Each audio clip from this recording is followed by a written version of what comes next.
Hello everyone.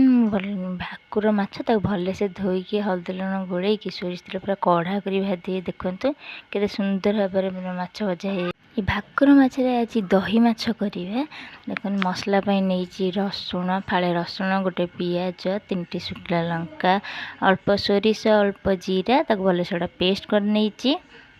ଗୋଟେ କଢ଼େଇ ନେବା, କଢ଼େଇ ଦେବା ଅଳ୍ପ କିଛି ସୋରିଷ ତେଲ ପକାଇଛି। ତେଲ ତାତିଲା ପରେ ଅଳ୍ପ କିଛି ପଞ୍ଚ ଫୁଟଣ ଦେଇଛି। ଫୁଟଣ ଭଲସେ ଫୁଟିଗଲା ପରେ ଆମେ ବାଟିକି ରଖିଥିବା ମସଲା ପକାଇଦେବା।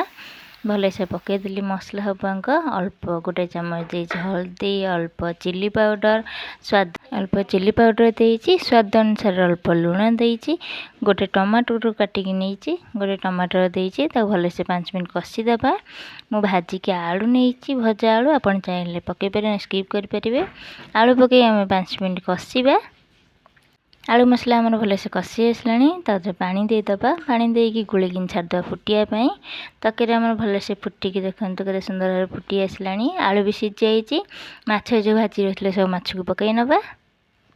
ମାଛ ଭଲସେ ସବୁ ମୁଁ ପକାଇ ନେଇଛି। ପକାଇ ଦେଇକି ଏକର ସେକର କରି ଭଲସେ ଗୋଳେଇ ନେବା, ଯେମିତି ମାଛ ଭଲସେ ଫୁଟିକି 10 ମିନିଟ୍ ଛାଡ଼ିଦେବା ଭଲସେ ଫୁଟିବା ପାଇଁ। ଆମ ତରକାରୀ ଭଲସେ ଫୁଟି ପୁରା ହେଇ ଆସିଲାଣି, ତାକୁ ଶୀତଳ ହେବା ପାଇଁ ଛାଡ଼ିଦେବା।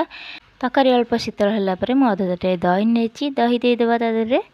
ଏକର ସେକର କରି ଦହି ସବୁ ଦେଇଦେବା। ଫାଳେ ଲେମ୍ବୁ ନେଇଛି, ଲେମ୍ବୁକୁ ଚିପୁଡ଼ି ଦେଇଛି। ଦେଖନ୍ତୁ ଲେମ୍ବୁ ଫାଳେ ନେଇକି ଚିପୁଡ଼ି ଦେଇଛି।